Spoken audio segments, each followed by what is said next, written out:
함께 기도드리겠습니다. 일생에 매여 종로로다는 저희들을 긍휼히 여기시사 그리스도 안으로 저희들을 이끄시고 생명의 길로 인도하심을 감사드립니다. 우리의 육체를 위해 사는 인생이 아니라 십자가에 피 흘리신 주의 이름을 전가하는 인생으로 살게 하여 주옵소서. 오늘도 저희들을 긍휼히 여기사 생명의 말씀으로 인도하여 주옵소서. 예수님 이름으로 기도드리옵나이다. 아멘. 하나님 말씀 마태복음 16장 5절에서 12절 말씀을 함께 보도록 하겠습니다. 신약 성경 27쪽입니다.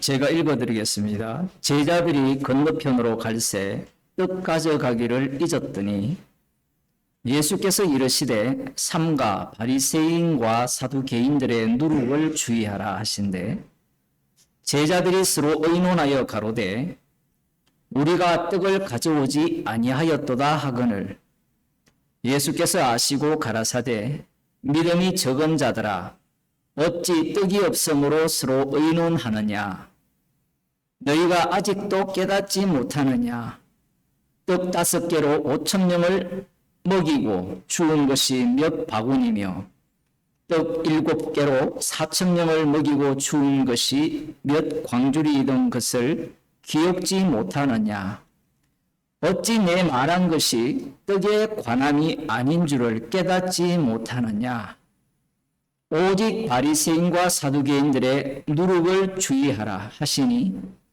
그제야 제자들이 떡에 누룩이 아니요 바리새인과 사두개인들의 교훈을 삼가라고 말씀하신 줄을 깨달으니라. 아멘. 오늘 본문은 지난 시간에 살펴본 16장 1절에서 4절 말씀을 연결해서 봐야 되는 겁니다. 지난 시간에는 표적을 구하는 이 바리새인과 사두개인들이 등장을 했잖아요. 그 전에는 떡 7개와 여러 마리의 물고기로 4,000명을 먹이시고 7 광주리를 차게 거둔 그 사건이 있었고요. 또 그 전에는 예수님의 말씀하신 대로 물고기 2마리와 보리떡 5개. 예수님께서는 물고기는 빼버립니다. 떡 5개로 5,000명을 먹고 남은 것이 12 바구니가 아니냐. 그 사건들이 계속해서 연속되어 있습니다. 제자들이 건너편으로 갈새 이 5절 같은 경우에는 떡 가져가기를 잊었다고 하죠. 우리도 그럴 경우가 있잖아요. 가져가야 되는 것을 잊어버릴 때. 이 7 바구니, 7 광주리가 얼마나 아깝겠습니까? 신이 났고, 여러 가지, 그런 어떤 이 마음의 흥분 상태라고 볼 수 있는데, 이 7 광주리 같으면, 이 예수님까지 13명, 좀 더 많이 있다 치면, 얼마든지 양식이 되잖아요. 그러니까 하필 잊어버렸어요. 예수님께서는 잊어버린 그 타임에 또 말씀을 하시는 겁니다. 이걸 이야기하는 이유가 뭔가 하면요. 인간이라는 자체는 안전하으나 당신 생각이 아니라 무엇을 먹을까, 마실까, 입을까를 염려한다는 거예요. 예배 시간에도 휴대폰을 켜는 이유가 뭐예요? 여러분 보고 제가 뭘 이야기하는 게 아니라 무엇을 먹을까, 입을까, 마실까를 염려하기 때문에 그걸 켜놓는 거예요. 물론 요즘 교회는 휴대폰을 니는 설교해라, 나는 웹툰을 보든지 뭐 별별 짓을 다 하죠. 제자들이 예수님을 따라다니면서 많은 것을 듣고 경험하고 체험을 했습니다. 그러면 그 정도 된다면 뭔가 생각이 바뀌어야 되는데 바뀌지를 않아요. 위로가 안 됩니까? 우리 같지 않아요?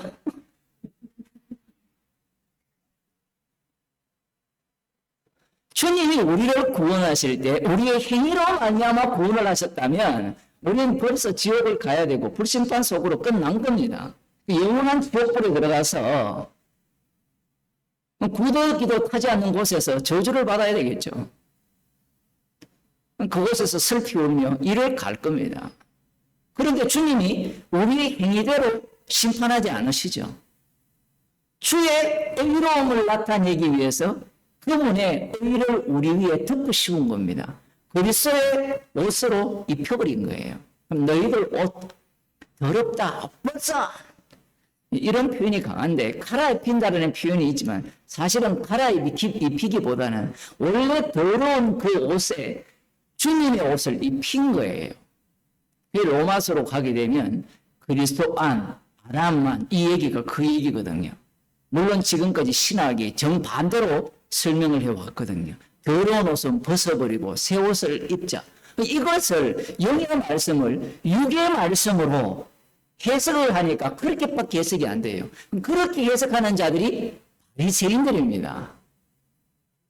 구약을 제대로 연구하지 않으면 연구라고 표현해야 될지 모르겠지만 바리새인과 서기관들이 왜 이 마지막 때 이 종말에 하나님의 아들이 말씀이 육신이 되신 그분을 만났을 때 살해하느냐 이 얘기예요.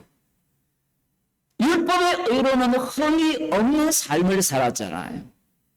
그러면 예수님이 오신다면 후회하지 않겠습니까? 우리들도 그런 생각을 안 해요? 만일에 주님이 이 번개가 갑자기 치듯이 오신다면 영접할까요? 우리는 못해요. 그래서 주님이 우리에게 성령을 주신 겁니다. 주님이 우리와 동행을 하시는 거예요. 끝까지 가는 것을 잊어버렸어요. 이게 너무 아깝습니다, 이거. 그 마음이 이들 지금 제자들의 마음을 사로잡고 있는 거예요. 우리도 그렇지 않습니까? 그죠? 그때 예수님께서 제자들에게 말씀하십니다. 상가 바리새인과 사두개인의 누룩을 주의하라 하신대. 자, 여러분들은 상가 바리새인과 사두개인의 누룩을 주의하라고 하면 무슨 말로 알아들었을까요, 지금? 아마 이때 계절이 약간 더웠을 수도 있어요. 오늘같이 습하고. 야, 곰팡이 필지 모르니까? 요한복음 6장과 똑같아요. 머릿속에는 뭐밖에 없는 거면 뜻밖에 없는 누룩이라는 단어. 말이 안 되잖아요. 앞부분에 보면 바리새인과 사두개인들의 누룩을 주의하라라고 말씀을 하셨으면 생각이 있는 사람이라면 바리새인과 사두개인의 누룩이라고 생각을 하지 어느 누가 뜻을 생각하겠어요. 그러면 우리들 이 제자들이 이 머리 나쁜 제자들이 예수님의 말씀을 신중하게 듣지 않고 흘려들어서 이런 태도를 가지느냐 이렇게 생각하지 할지 모르지만 우리들도 말씀을 들을 때요 우리의 생각이 지금 어디에 가 있는지 몰라요. 지금 만일에 집에 가스불을 켜놨으면 온 마음이 불나면 어떡하지? 말씀이고 뭐고 간에 자리를 들고 가야 돼요. 주님의 말씀 속으로 빠진다는 것은 이건 기적 중의 기적이에요. 모든 것을 잊어버리는. 사실은 변화산상의 이 제자들 베드로와 요한의 이 모습이 말씀을 듣는 은혜 가운데 있는 성도의 모습이거든요. 그 여기가 좋다라는 것은 자리 잡고 살고자 하는 게 아니라 십자가 안이 너무 좋으니까 보이지 않는 거예요. 그 휴대폰 꺼도 돼요. 아니, 밤새도록 휴대폰 왜 켜놔요? 받아서 뭐 하겠어요, 여러분? 누구 돌아가셨다. 어떻게 할 겁니까? 그 다음날 아침에 켜도 되잖아요. 한날 괴로우면 그날 족하는데 요즘은 밤새도록 괴롭게 하려고 휴대폰 켜놓는 거예요. 할 수 있는 게 뭐가 있어요? 본인이 119도 아닌데. 이 제자들이 지금 예수님의 말씀을 들을 때 딴 생각을 하고 있는 거예요. 오늘날 교회에 오는 사람들과 똑같습니다. 교회에 왜 오느냐? 예수님을 왜 믿느냐? 왜 참된 하나님을 알고자 하느냐? 그 목적이 어디에 있느냐라는 거예요. 제자들은 예수님을 따라다니면서 마음이 콩밭에 가 있는 겁니다. 노림수가 있는 거예요. 그러니 이 바리새인과 사두개인의 누룩을 주의하라는 말 속에 우리가 떡을 가져오지 아니하였습니다. 완전히 동문서답이죠. 동문서답. 왜 동문서답을 할 수밖에 없느냐라고 하면 성경을 읽을 때도 똑같은 거예요. 말씀은 말씀대로 제대로 말씀을 하시는데 인간들이 성경을 듣고 해석하는 방식이 주님이 말씀하신 것에 대해서 서갑을 하는 거예요. 동문서답식입니다. 말씀의 본래 취지와 상관없이 지금 그러한 태도를 누가 갖고 있는가 하면 바리새인과 사두개인이 갖고 있어요. 사두개인은 성전 중심, 바리새인은 말씀 중심, 율법 중심입니다.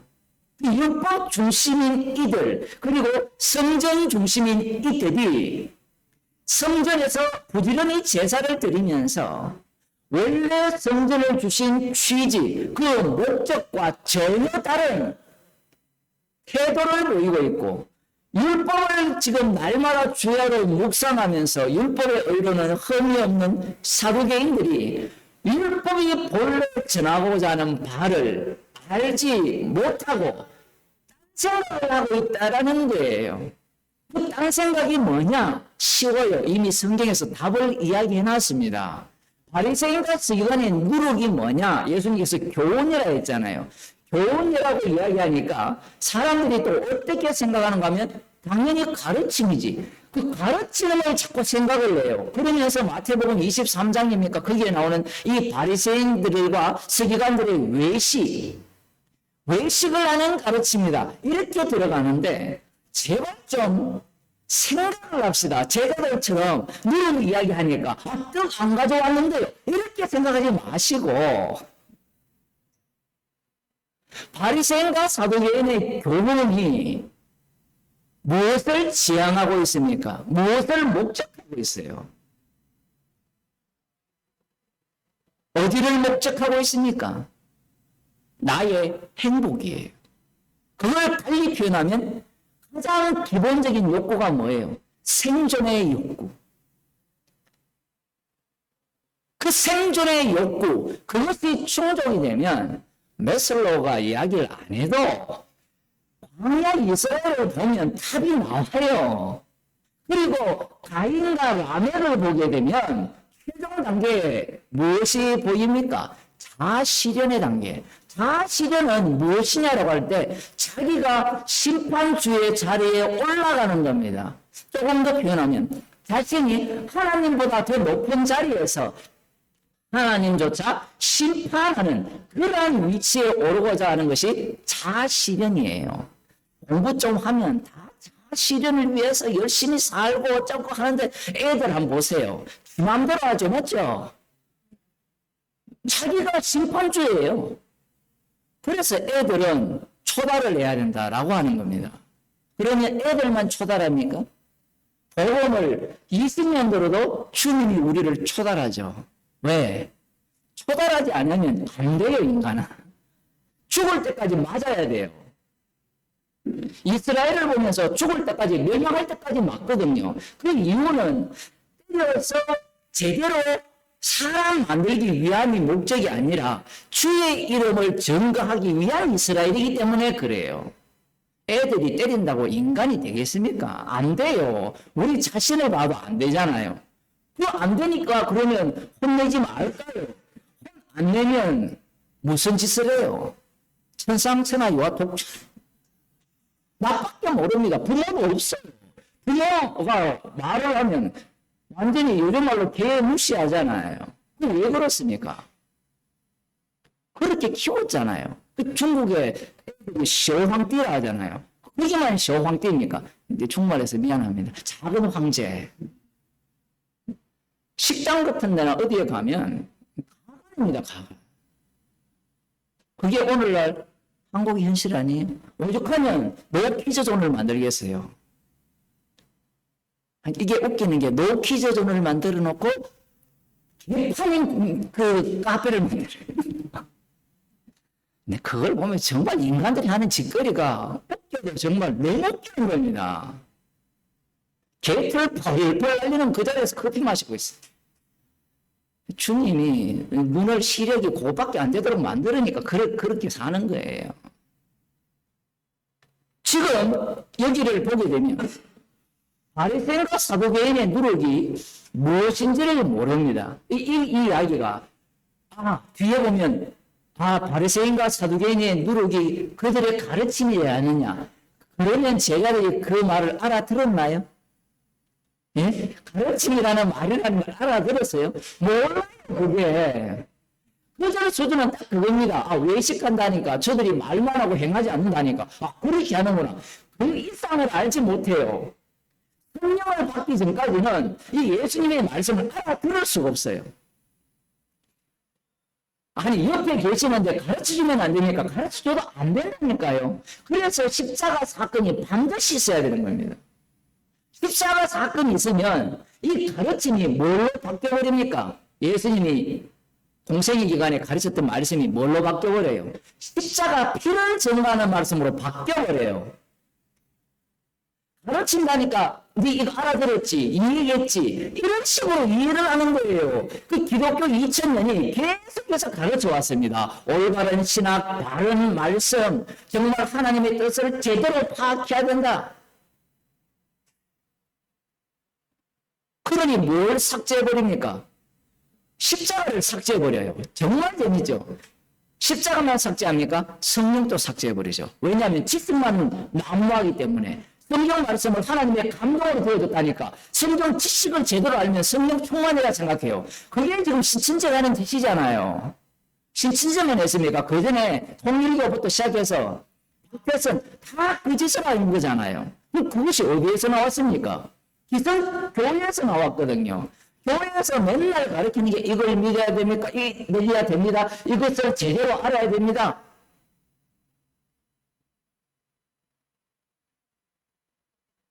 성령을 무시하니까 가르쳐서 확보하도록 하는 거예요. 인간, 그 선악을 아는 지식을 아는 인간이 자기가 지식을 알면 진리를 안다고 생각하고 그 진리를 알면 천국에 갈 수 있다고 생각하거든요. 서로 지금 대화가 안 돼요. 한쪽의 관심은 예수님은 십자가에 가 있거든요. 제자들의 관심은 십자가에 가 있지 않습니다. 떡에 가 있는 거예요. 떡이라고 하니까 수준 낮다 하지 마세요. 그 떡이 기본이 되지 않으면 아무것도 안 돼요. 나의 행복. 그게 확장이 되면 자아실현의 장이 라멕의 세계라 했잖아요. 그 라멕의 세계가 뭐가 되는가 하면 에덴 동산이에요. 지금 바리새인과 이 사두개인들이 기다리고 기다리는 메시아 왕국이 이사야 61장에 보면 에덴 동산이에요. 에덴 동산 같다. 이렇게 이야기를 합니다. 이사야 61장을 한번 봅시다.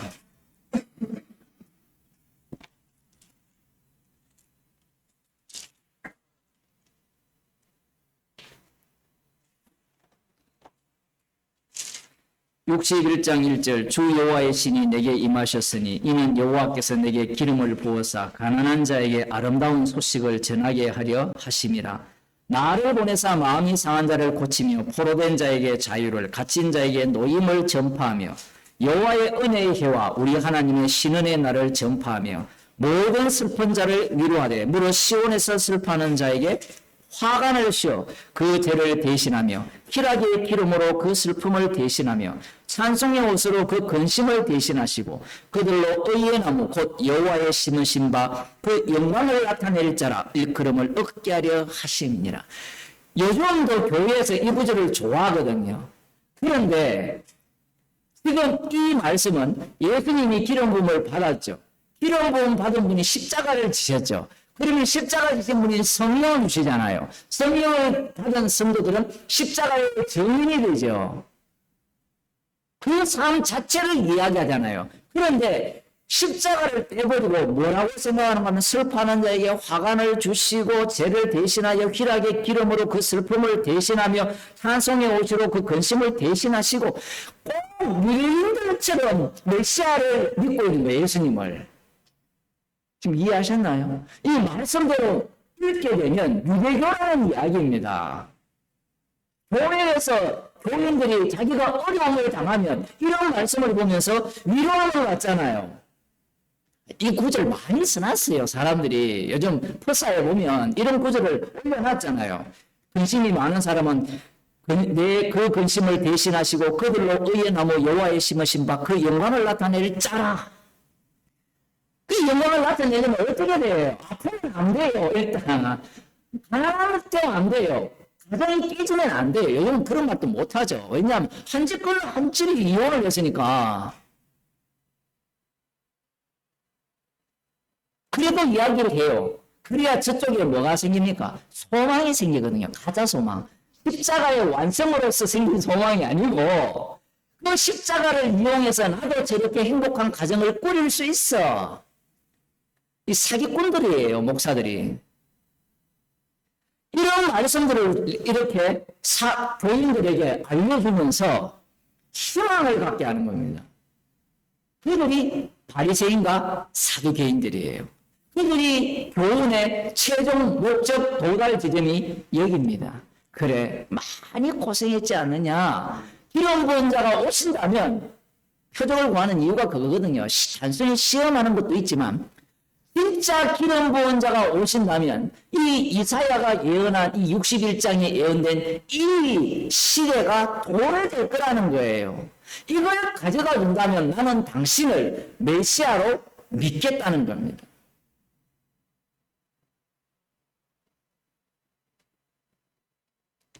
사절에 보면 그들은 오래 황폐하였던 곳을 다시 쌓을 것이며 완전히 바벨론에서 박살을 났는데 돌아왔을 때 70년이었잖아요. 근데 70년이 71회로 바뀌잖아요. 그러면 이사야 선지자의 예언이 중청구조로 되어 있잖아요. 중청구조로 되어 있으니까 사두개인과 바리새인들이 이 말씀을 어떻게 해석하겠습니까? 단순히 포로에서 돌아온 게 아니라 70년이 끝나서 돌아왔지만 이제 최종적으로 다윗의 자손이 오신다면 메시아가 오신다면 황폐하였던 곳을 다시 쌓을 거다. 다시 쌓는다고 하니까 개고생한다. 이 얘기가 아니라 정말 영광스러운 예루살렘 시온성이 될 것이라는 겁니다. 시온주의라는 이유가 뭐냐면 다윗의 자손이 오신다는 거예요. 성전은 시온산에 세워지는 게 아니거든요. 그런데 다윗이 최종적으로 전쟁에서 승리하여서 차지하여서 자기의 성으로 삼은 곳을 다윗성이라고 그것을 시온성이라는 거예요. 그러한 약속에 대한 그 희망을 선지자들이 포고했거든요. 그러니까 그들은 현실을 보면서 고대하고 있는 겁니다. 고대하고 있어요.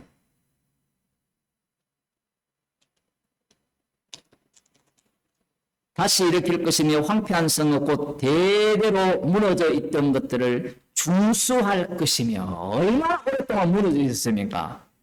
그죠? 586년 망하고 516년쯤에 이제 고레스가 명령하여서 맞나요? 516년에 성전이 이제 돌아와서 건립이 됩니까? 그 시점 70년 만에 돌아오잖아요.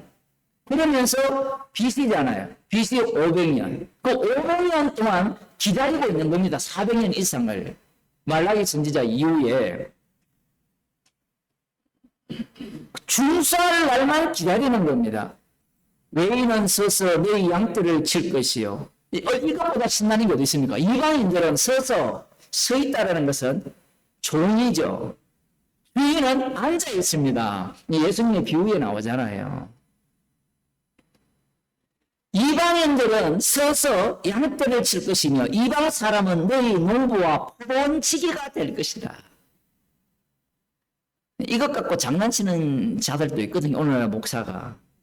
교인들한테 대놓고 저 세계적인 각국 이름을 대면서 그들이 예수님을 믿지 않기 때문에 그들의 모든 소유가 여러분의 것이 될 것입니다 라고 하면 교인들이 아멘 할까요? 안 할까요?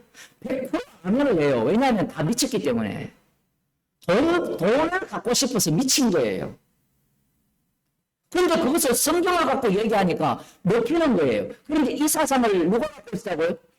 바리새인과 사두개인, 그들의 누룩이에요. 그게 사두개인과 바리새인의 누룩이라는 것은 구약 성경 율법을 해석하는 방법, 그리고 성전을 해석하는 방법을 두고 하는 말이에요. 성전도 이스라엘을 위해서 있어야 되고, 그 이스라엘 속에 내가 있으니까 나를 위해 있어야 되고, 율법도 나를 위해 있다라는 거예요. 그래서 사도 바울이 주님을 만나기 전에 율법대로 살아가서 율법에 의해서 흠이 없도록 사니까 자신만만한 거예요. 그러면 그렇게 하면 누가 오면, 메시아가 오면 자신은 하나님 나라에서 어떤 차지할 수 있다는 그런 논리를 갖고 있는 거예요. 6절, 오직 너희는 여호와의 제사장이라 일컬음을 얻을 것이라. 야, 정말 놀랍죠? 요즘 민수기 보잖아요. 민수기 16장에 보면 고라당이 뭐가 되고 싶어 합니까? 제사장이 되고 싶어 하거든요. 그래, 하나님, 하나 여기 있다라는 일이에요. 그래, 너희들 그렇게 제사장이 되고 싶었지? 제사장이 되고 싶은 목적이 뭐였습니까? 11조 맞거든요.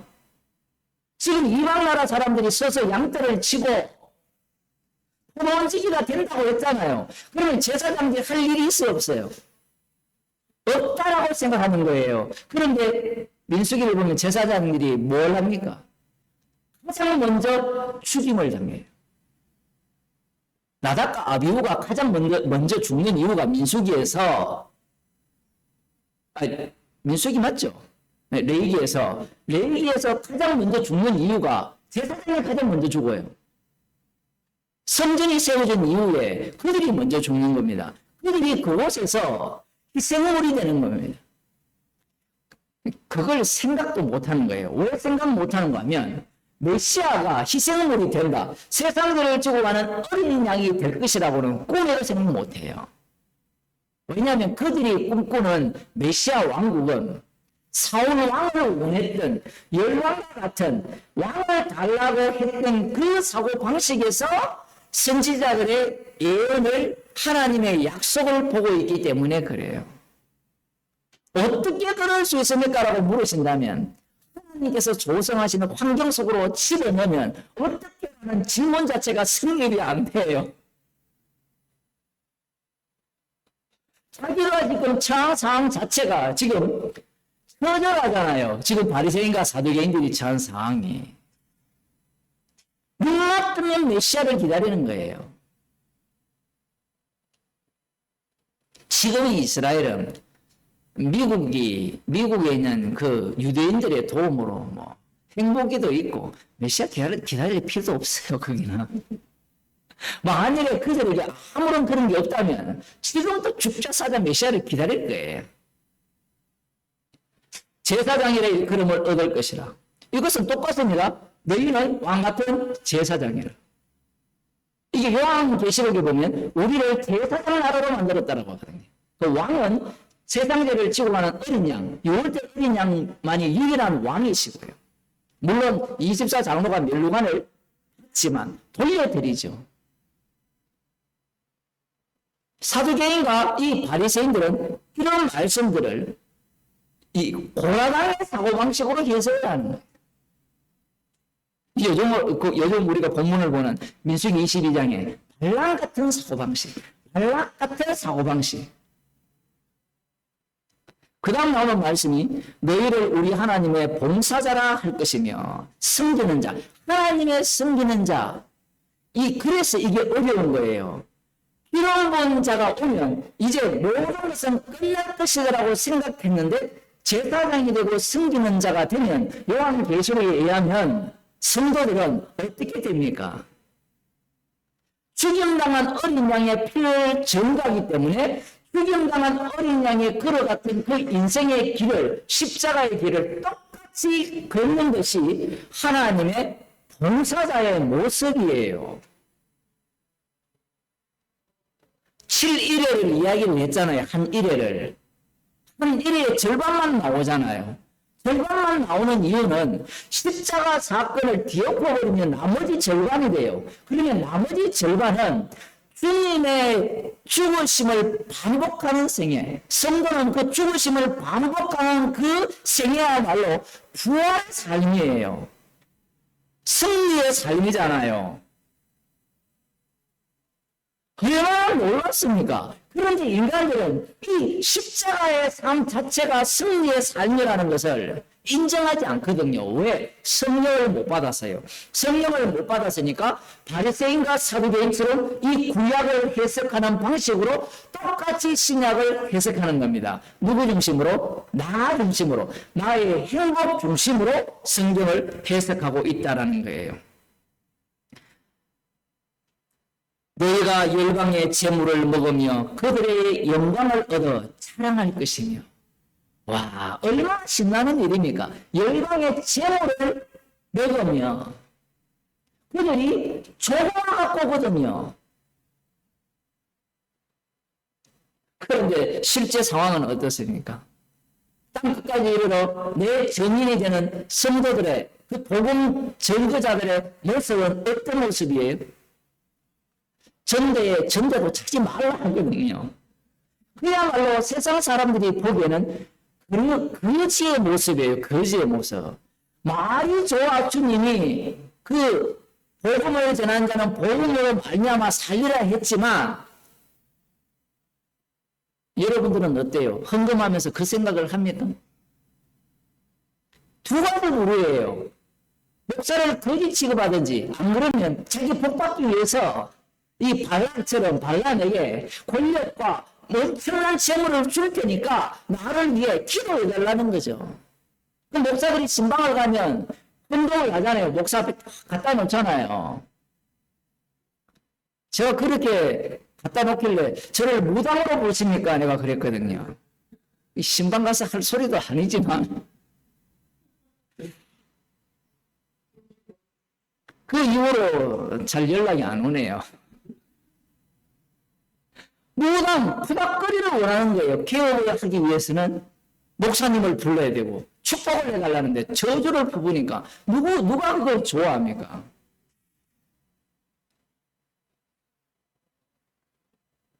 너희가 수치 대신에 배나 얻으며 능력 대신에 분깃을 인하여 즐거워할 것이라. 그리하여 고토에서 배나 얻고 영영한 기쁨이 있으리라. 얼마나 희망적인 노래입니까? 그런데 그리스도 안에서 구속함을 받은 자들은 이 땅에서 어떤 모습으로 삽니까? 그야말로 사도 바울을 보면 헐벗고 굶주리고, 사도 바울이 신앙인의 모델 맞죠? 아닌가요? 맞잖아요. 그런데 때로는 배부르기도 하고, 그것도 오래 안 가. 부유하게 한 것도 오래 안 가. 물론 가난한 것도 오래 안 걸리기도 하고, 굶주리고 메맞고 강의 위험과 강도의 위험과 위험. 달리 말하면 예수님께서 이 땅에 오셨을 때 어떤 모습으로 사셨으니? 8절입니다. 대저나 여호와는 공의를 사랑하며 불의의 강탈을 미워하여 성실히 그들에게 갚아주고 그들과 영영한 언약을 세울 것이라. 이 그들은 누구고 영영할 언약을 세울 상대자는 누굽니까? 자기 자신을 어느 편에 세우려고 합니까? 여호와 편에 세우려고 하는 거예요. 그들이 누군가 하면 바리새인과 사두개인이에요. 9절에 그 자손을 열방 중에 그 후손을 만민 중에 알리리니 무릇 이를 보는 자가 그들은 여호와께 복받은 자손이라 인정하리라. 지금 이게 되고 싶은 거예요. 누가? 사두개인과 바리새인들이. 여호와께 복받은 백성이라. 예수님께서 십자가에 못 박혀 돌아가셨어요. 이 백성이라는 표현은 예수님만 유일한 백성이 되거든요. 이스라엘이란 말입니다. 그분이 십자가에 못 박혀 돌아가실 때 사람들이 이야 여호와께 복받은 자라 이렇게 이야기했습니까? 말을 했을 수도 있죠. 조롱하기 위해서. 이야 봐라 지가 하나님의 여호와 하나님의 아들이다. 여호와께 복받은 자다. 이 말은 조롱의 말인 거예요. 성경에는 나오지 않지만 바리새인과 이 사두개인들이 바리새인들이 성경의 전문가들이잖아요. 특히 이사야는 유대인들이 다 외우거든요. 왜 외우는가 하면 여러분이 성경 구절을 외우는 게 있잖아요. 위로받기 위해서 외우는 구절. 요즘은 있는지 모르지만 이것이 나의 말씀이야 그러면서 외우는 구절들이 있거든요. 여호와께 복받은 자라. 십자가에 못 박힌 분이 여호와께 복받은 자입니까? 아무도 그렇게 생각을 안 해요. 하나님께 저주받은 자죠. 10절에 보면 내가 여호와로 인하여 크게 기뻐하며 내 영혼이 나의 하나님으로 인하여 즐거워하리니 이는 그가 구원의 옷으로 내게 입히시며 의의 겉옷으로 내게 다하심이니. 그리스도로 옷 입혀버리니까 성도는 인생을 못 살죠. 자기 인생을 못 삽니다. 성령의 인도하심을 따라 십자가의 증인으로 살려지게 되니까 어떻습니까? 신납니까? 안 신납니까? 신나죠. 성령 받은 사람은. 문제는 성령 없는 자에게 그 모습은 아유 그래 네가 하나님께 복받은 자다. 꼴 좋다.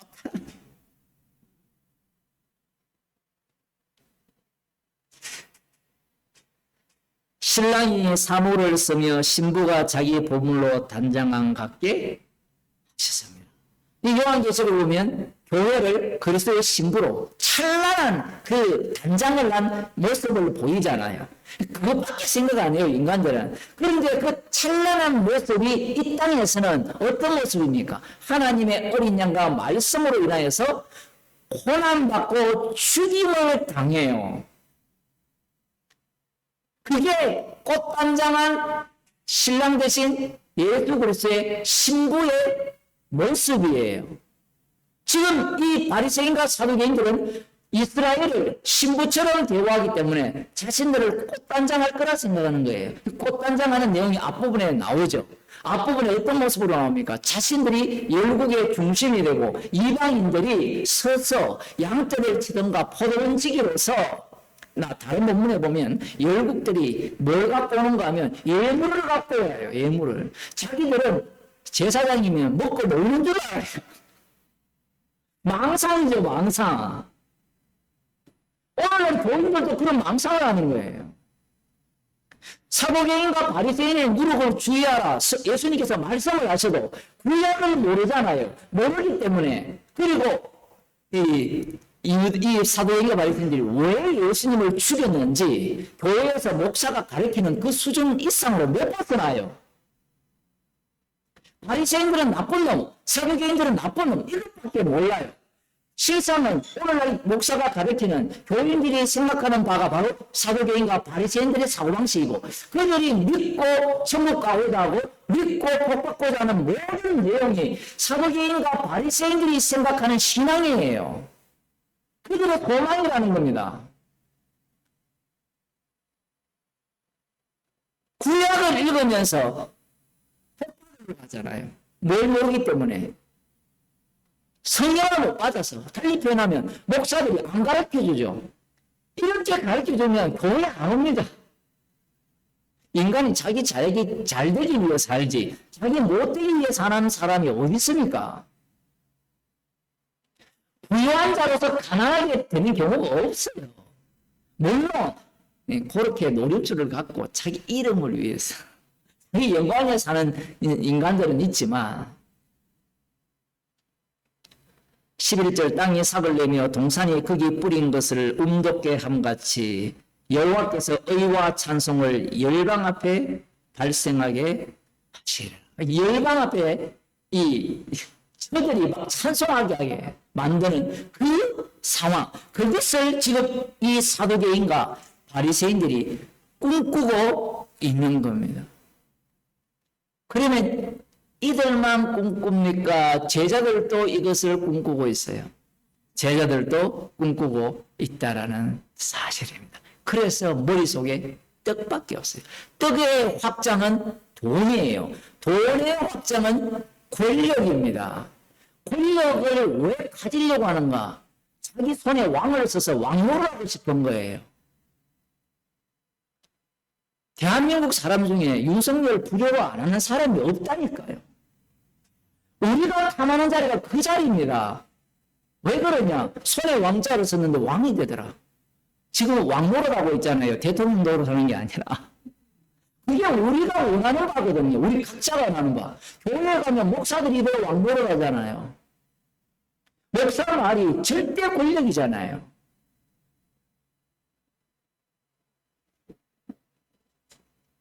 아무도 안 놀라네요. 십자가를 전하면 목사의 말이 권력이 될 수가 없어요. 목사의 위치가 하나도 탐 안 나요. 왜냐하면 저거는 결과가 뻔히 보이거든요. 복음을 전하지 않고 바리새인과 사두개인의 교훈을 가리키기 때문에 희망을 주고 꿈을 주고 인내하고 기다리고 구하면 주십니다 라고 가르치니까 목사의 자리가 뭘로 보입니까? 고라당이 모세와 그 대제사장 아론의 자리, 왕의 자리처럼 보이는 거예요. 예수님께서 이렇게 말씀합니다. 아시고 그들의 마음을 아시는 거예요. 수군들었을 수도 있고 아시고 가라사대 믿음이 적은 자들아 어찌 떡이 없음으로써 의논하느냐. 이게 보면 믿음이 적다. 성경에 보면 믿음이 적다라는 표현을 많이 하잖아요. 그죠? 믿음이 적다라는 말은 없다라는 말이에요. 이 언어적 표현을 그렇게 하는 겁니다. 이전에는 믿음이 크다라고 하잖아요. 누가? 이 가나안 여인에게는 믿음이 크다라고 표현을 했고 지금 이들에게는 믿음이 적다라고 하잖아요. 그 믿음이 없다라는 이야기입니다. 이런 걸 갖고 믿음이 적으니까 믿음을 더 키워. 믿음은 확정적이에요. 이거는 양적이 아니라 질적입니다. 질적인 것을 양적으로 바꾼다는 것은 말이 안 되잖아요. 아니, 이 믿음이 없는 걸 자꾸 크게 하면 그 믿음이 생깁니까? 그게 아니에요. 그 수상한 거예요. 더 믿음이 있다라고 자꾸 뭔가를 더 헌신하고 봉사하고 기도하고 성경 읽고 하는 이 모든 것들을 한다는 것은 믿음이 없다라는 거예요. 믿음이 없으니까 자기 행위를 갖고 행위의 총량을 갖고 믿음으로 바꿔치기 하려고 하는 거예요. 그런데 그런 사람들 한번 보세요. 갑자기 사업이 망했다. 일단 목사부터 그 사람을 평합니다. 목사가 팽하기 전에 자기가 자기를 팽해버려요. 망하면. 처음부터 믿음이 없었기 때문에 그래요. 그런 사람들 이런 본문을 보면서 믿음이 적은 자요 라고 하니까 나도 믿음이 적구나. 그 믿음을 좀 많이 가지도록 해야 되구나. 믿음을 더 크게 해야겠구나. 이런 사고방식을 갖는 거예요. 성령을 받게 되니까 믿음이 있습니까? 없습니까? 없어요. 제자들은 충격적이었죠. 성령을 받기 전에는 나름대로 믿음이 있었다고 생각했는데 성령을 받고 보니까 자기는 믿음이 눈꽃만큼도 없어요. 믿음이 적다, 적기는 뭐야? 아예 자체가 없는데. 그러니 성령을 주셔서 인도하시는 겁니다. 주님이 세상 끝날까지 그들과 함께 동행하시는 거예요. 왜 그것을 모릅니까? 들어본 적이 없거든요. 여러분은 복음을 듣고 있기 때문에 이런 복음은 널리 들려지지 않겠느냐? 천만의 말씀이에요. 한국 교인들이 1000만이면 예를 들어 1000만이라 치면 그 중에 몇 프로도 못 들었어요. 전하는 자가 없었거든요. 물론 왜 전하는 자가 없었느냐? 주님이 안 보내서 그래요.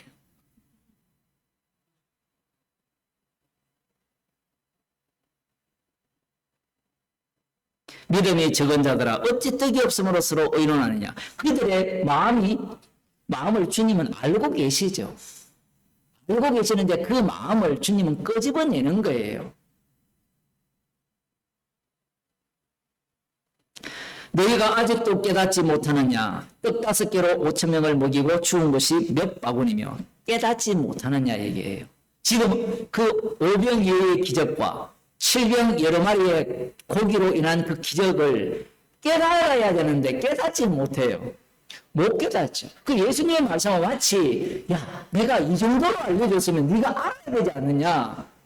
목사들도 그런 착각을 하거든요. 복음을 이 정도로 들었으면 알아야 되지 않느냐. 목사의 착각이에요. 지가 복음을 전한다고 생각하니까 이 정도로 깨달아야 된다. 저도 그런 착각을 하거든요. 자기 소관이 아니거든요. 예수님께서 아직도 깨달음이 없느냐 하면 제자들은 깨달아야 되구나. 저 심오한 뜻이 뭘까?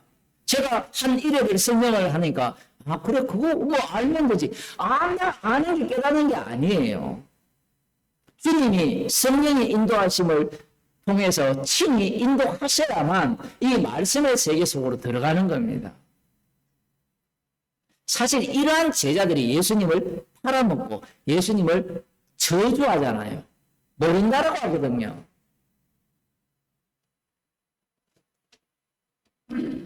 그러면서 예수님께서 이렇게 말씀합니다. 떡 5개로 5천 명을 먹이고 죽은 것이 몇 바구니며 떡 7개로 4천 명을 먹이고 죽은 것이 몇 광줄이 된 것을 기억지 못하느냐. 여기서 떡을 중심으로 말씀하시죠. 예수님 자신이 생명의 떡. 왜 떡을 중심으로 말씀하시냐 할 때는 만나 때문에. 예수님이 참된 하늘에서 오신 만나기 때문에 7 광줄이 12바구니 이렇게 말씀하시는 이유는 이스라엘을 완성할 자, 12바구니잖아요. 이스라엘을 가득 채울 이 이스라엘을 만드실 분이 누구냐라고 하면 한 일의 완성자라는 겁니다.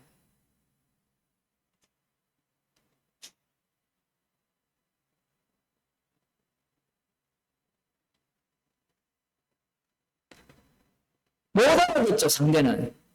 이렇게 이야기하면 목사님 논리적으로 합리적으로 알아듣게 해주세요라고 하는데 무슨 합리적이고 알아듣는 내용이 있어요, 성경에. 근데 그런 사람이 또 꼭 이야기하고 싶어 이거예요. 십자가의 피가 우리의 죄를 용서한다. 그걸 합리적으로 과학적으로 증명해 보세요. 자기 사고방식이 과학적이라는 거예요. 근데 과학 세계 속에도 이 비약이 다 담겨 있거든요. 우리 연예에게도 다 비약이 다 담겨 있는데 B는 나름대로 좀 배웠다고 생각해서 논리적으로 설명하라는데 성경은요 논리적으로 설명하는 것 같은데 다른 세계의 말씀이기 때문에 그 논리를 다 깨버립니다. 예수님께서 7 광줄이 12바구니 제자들이 이게 깨달을 때 깨달았어요? 못 깨달았어요? 못 깨달았습니다. 성령이 오게 되니까 뭐예요? 십자가로 다 이루어졌다. 십자가로 71의 완성, 71회가 미완이 아니고 십자가로 71회가 완료된 거예요. 사람들이 십자가로 71회가 완료되지 않았다고 생각해요. 지난번 다니엘서를 봤잖아요. 9장에 보게 되면 그 71회가 끝나면 모든 것이 끝난 거거든요. 그러면 끝나는 것이 십자가 안에 다 담겨 있는 거예요. 십자가 다음 세계는 없습니다.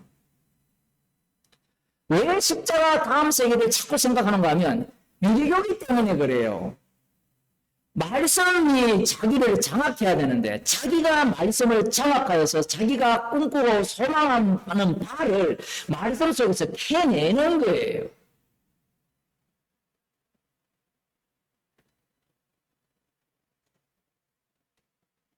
(10절) 끝에 보면 기억지 못하느냐. 기억하면 뭐예요? 깨닫지 못하는데.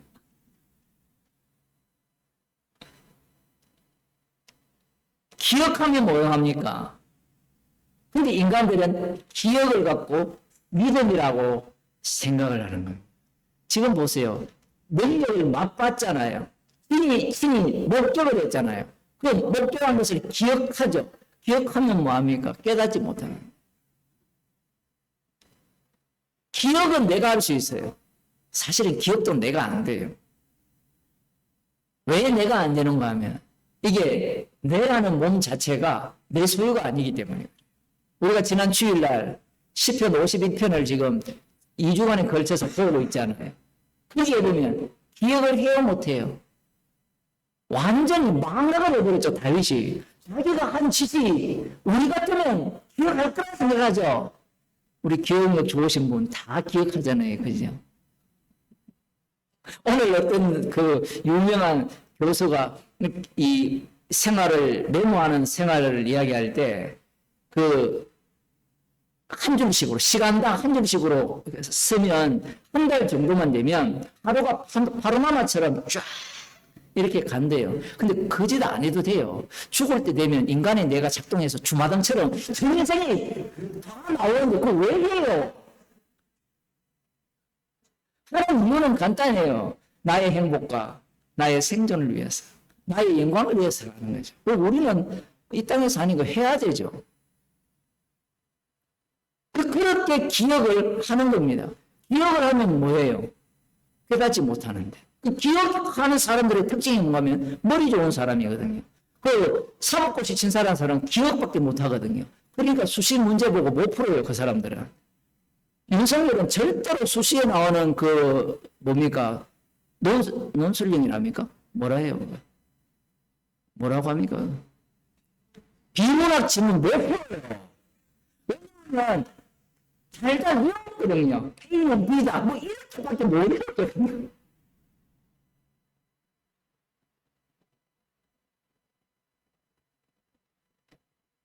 성경은 비문학 지문 정도가 아니고 비문학도 패턴이 있거든요. 성경은 성령이 임해야 깨닫는 겁니다. 그런데 꼭 성경을 가르치고 뭐 복음을 안다는 사람들을 보면 윤석열 같아요. 달라서 외우는 것만 이야기해요. 그 사람한테 비문학을 갖다 주면요. 이거 어렵다. 이거 없애라. 이거. 이 코미디거든요. 제가 정치 욕하려고 하는 게 아니라 너무 무식해서 그래요. 그 킬러 문제를 없으면 중킬러 문제를 이전에는 2문제 냈으면 중킬러 문제를 10문제를 내버려요. 그러면 사태가 어떻게 발전되는지 압니까? 학원은요. 더 장사를 알래요. 그래서 어떤 사람이 비웃어요. 저거 아마 학원하는 사람한테 얘기를 듣을 거라. 이렇게 이야기하는 경우가 있고 또 한 부류는 자기 측근 중에 공부를 찌질이 못해가지고 킬러 문제 절대로 못 푸는 인간이 있어가지고 친하니까 이거 풀어보라고. 못 풀어요. 저도 못 풀어요. 머리 이미 다 썩을 대로 썩었는데 어떻게 풉니까?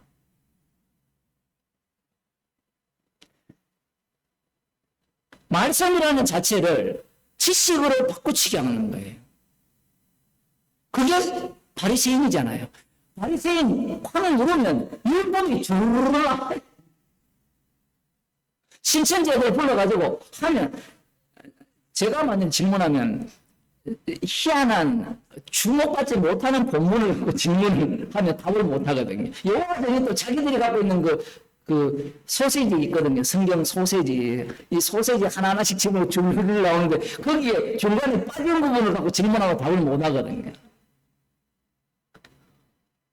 그 복음 안 가는 사람한테 이 성경을 한번 풀어보라 그러면 못 풀어요. 답은 이야기할 수 있죠. 성경은 지식이 아니라 지혜입니다. 십자가의 지혜예요. 십자가의 지혜의 특징은 어떤가 하면 말씀을 가르쳐 놓고 이 지식은 지식이 아니라 십자가의 지혜입니다라고 그걸 완전히 부정해버려요. 충격적이지 않습니까? 실컷 가르쳐 놓고 지식을 가르쳐 놓고 나는 사람의 지식을 이 지식으로 가르치는 것이 아니라 십자가의 지혜를 전했다라고 해버리거든요.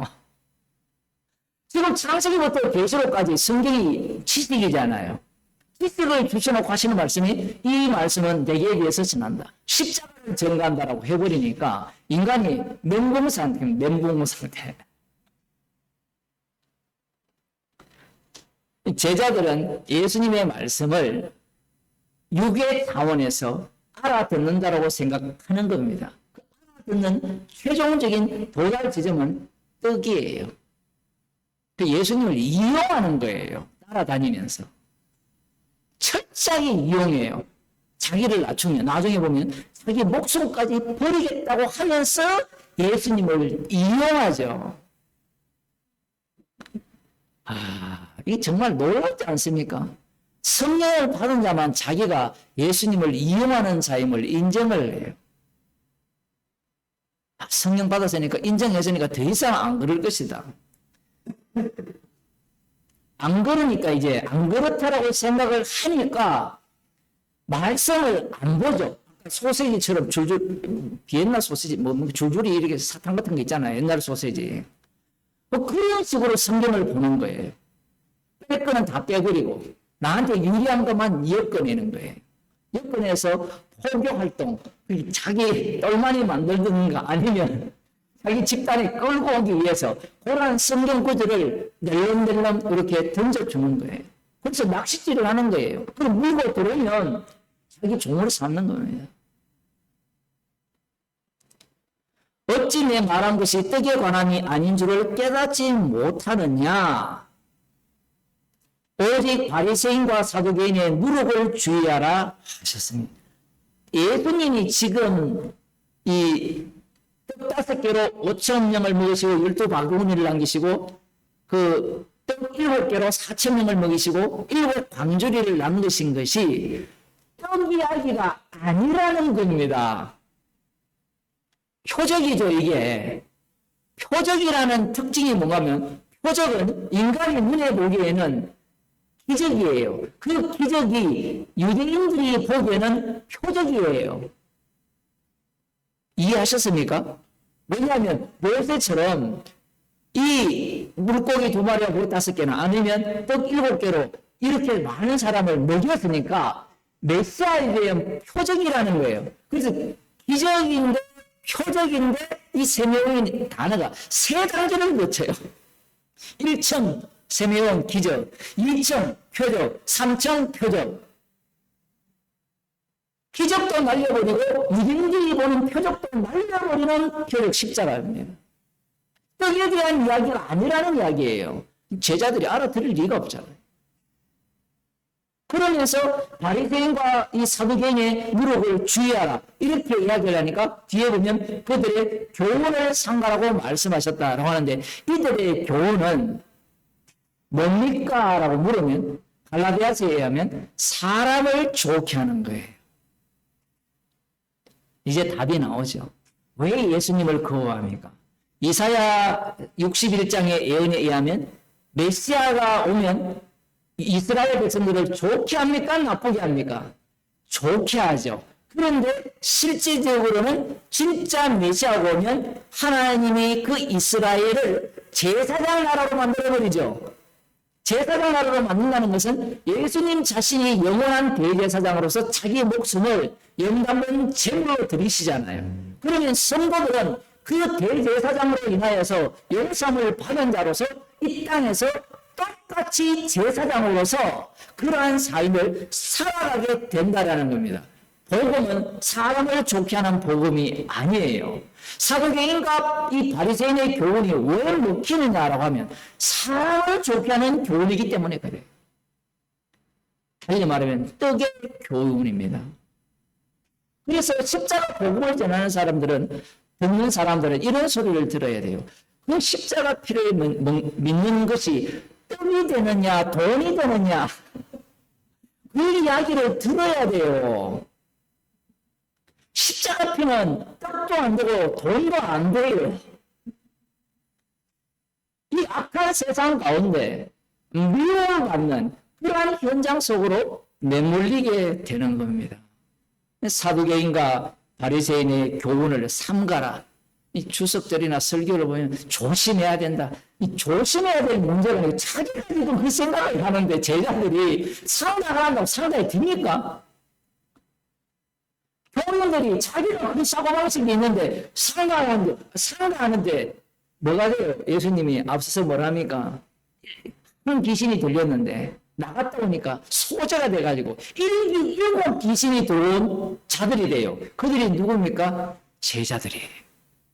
기도하시겠습니다. 하나님 아버지, 우리 자체가 바리새인과 사두개인의 교훈을 추종하고 그것을 가르치고 좋아하며 따라가는 자들임을 말씀을 통하여 들려주심을 감사드립니다. 우리 자신이 십자가의 원수요, 주님께서 십자가로 생명의 뜻이심을 저희들에게 알려주시고 저희들에게 제공하여 주셔서 우리의 인생을 바리새인과 사두개인의 교훈을 따르는 자들이 아니라 주님이 날마다 가르치시고 깨우치시는 그 현장 속에서 십자가의 지혜를 알아가게 하시고 십자가의 복음만을 자랑하며 증거하는 증인으로 삼아주심을 감사드립니다. 주님, 저희들을 늘 주님의 증인으로 만들어 주옵소서. 바리새인과 사두개인의 교훈을 따라가는 자가 아니라, 사람을 즐겁게 하는 자가 아니라, 나를 즐겁게 하는 자가 아니라, 십자가 앞에서 죄인으로 드러나며 예수 그리스도의 이름만이 높임을 받는 그러한 삶으로 저희들을 인도하여 주옵소서. 예수님 이름으로 기도드리옵나이다. 아멘.